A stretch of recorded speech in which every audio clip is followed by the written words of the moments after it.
10. A experiência de Joel. Afastando-nos para um canto do salão, acompanhei Vicente, que se dirigiu a um velhote de fisionomia simpática. Então, meu caro Joel, como vai? Perguntou, atencioso. O interpelado teve uma expressão melancólica e informou. Graças à bondade divina, sinto-me bastante melhorado.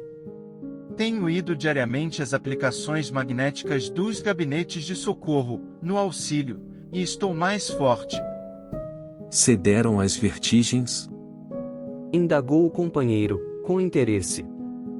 Agora são mais espaçadas, quando surgem, não me afligem o coração com tanta intensidade. Nesse instante, Vicente descansou os olhos muito lúcidos nos meus, e disse, sorrindo. Joel também andou nos círculos carnais em tarefa mediúnica e pode contar experiência muito interessante. O novo amigo, que me parecia um enfermo em princípios de convalescença, esboçou melancólico sorriso e falou. Fiz minha tentativa na terra, mas fracassei. A luta não era pequena e fui fraco demais. O que mais me impressiona no caso dele, porém, interpôs Vicente em tom fraterno, é a moléstia que o acompanhou até aqui e persiste ainda agora. Joel atravessou as regiões inferiores com dificuldades extremas, após demorar-se por lá muito tempo, voltando ao Ministério do Auxílio perseguido de alucinações estranhas, relativamente ao pretérito. Ao passado? Perguntei, surpreendido. Sim. Esclareceu Joel, humilde. Minha tarefa mediúnica exigia sensibilidade mais apurada e, quando me comprometi à execução do serviço, fui ao Ministério do Esclarecimento, onde me aplicaram tratamento especial, que me aguçou as percepções. Necessitava condições sutis para o desempenho dos futuros deveres. Assistentes amigos desdobraram-se em obsequios, por me favorecerem, e parti para a terra com todos os requisitos indispensáveis ao êxito de minhas obrigações. Infelizmente, porém... Mas por que, indaguei, perdeu as realizações? Tão só em virtude da sensibilidade adquirida? Joel sorriu e obtemperou. Não perdi pela sensibilidade, mas pelo seu mau uso. Que diz? Tornei, admirado. O meu amigo compreenderá sem dificuldades. Imagine que, com um cabedal dessa natureza, ao invés de auxiliar os outros, perdi-me a mim mesmo. É que, segundo concluo agora, Deus concede a sensibilidade apurada como espécie de lente poderosa, que o proprietário deve usar para definir roteiros, fixar perigos e vantagens do caminho, localizar obstáculos comuns, ajudando ao próximo e a si mesmo. Procedi, porém, ao inverso. Não utilizei a lente maravilhosa, no Mister Justo. Deixando-me empolgar pela curiosidade doentia, apliquei-a tão somente para dilatar minhas sensações. No quadro dos meus trabalhos mediúnicos, estava a recordação de existências pregressas como expressão indispensável ao serviço de esclarecimento coletivo e benefício aos semelhantes, que me fora concedido realizar, mas existe uma ciência de recordar, que não respeitei como devia. Interrompendo um instante a narrativa, aguçava-me o desejo de conhecer-lhe a experiência pessoal até ao fim. Em seguida, continuou no mesmo diapasão. Ao primeiro chamado da esfera superior, acorri, apressado. Sentia, intuitivamente, a vívida lembrança de minhas promessas em nosso lar. Tinha o coração repleto de propósitos sagrados. Trabalharia. Espalharia muito longe a vibração das verdades eternas. Contudo, aos primeiros contactos com o serviço, a excitação psíquica fez rodar o mecanismo de minhas recordações adormecidas, como o disco sob a agulha da vitrola, e lembrei toda a minha penúltima existência, quando envergara a batina, sob o nome de Monsenhor Alexandre Pizarro, nos últimos períodos da Inquisição Espanhola. Foi, então, que abusei da lente sagrada a que me referi.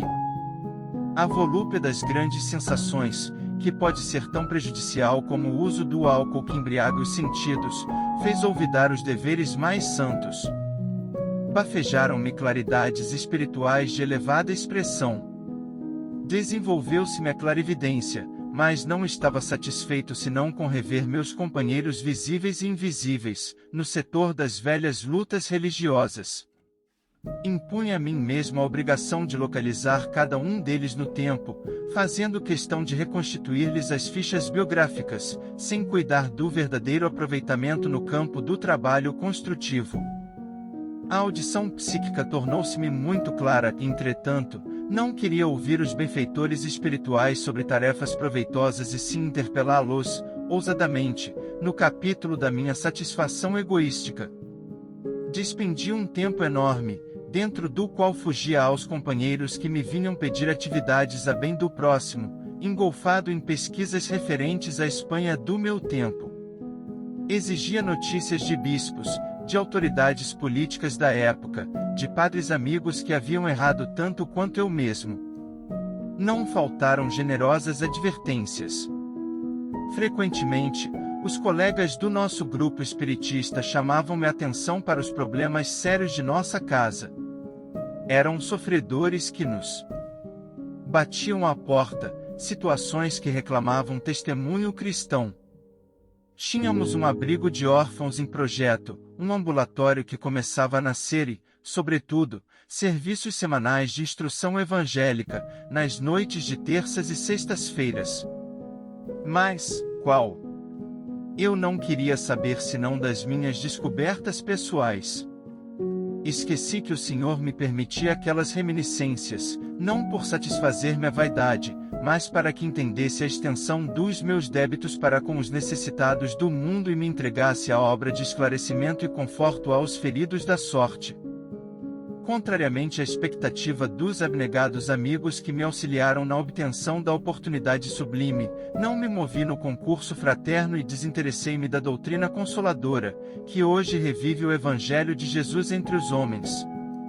Somente procurei, a rigor, os que se encontravam afins comigo, desde o pretérito. Nesse propósito, descobri, com evidentes sinais de identidade, personalidades outrora eminentes, em relação comigo. Reconheci o Sr. Higino de Salcedo, grande proprietário de terras, que me havia sido magnânimo protetor, perante as autoridades religiosas da Espanha, reencarnado como proletário inteligente e honesto, mas em grande experiência de sacrifício individual. Revi o velho Gaspar de Lourenço, figura solerte de inquisidor cruel, que me quisera muito bem, reencarnado como paralítico e cego de nascença. E desse modo, meu amigo, passei a existência, de surpresa em surpresa, de sensação em sensação. Eu, que renascera recordando para edificar alguma coisa de útil, transformei a lembrança em viciação da personalidade. Perdi a oportunidade bendita de redenção e o pior é o estado de alucinação em que vivo. Com o meu erro, a mente desequilibrou-se e as perturbações psíquicas constituem doloroso martírio. Estou sendo submetido a tratamento magnético, de longo tempo. Nesse momento, porém, o interlocutor empalideceu de súbito. Os olhos, desmesuradamente abertos, vagavam como se fixassem quadros impressionantes, muito longe da nossa perspectiva. Depois cambaleou, mas Vicente o amparou de pronto e, passando-lhe a destra na fronte, murmurava em voz firme: Joel. Joel. Não se entregue às impressões do passado. Volte ao presente de Deus. Profundamente admirado, notei que o convalescente regressava à expressão normal, esfregando os olhos.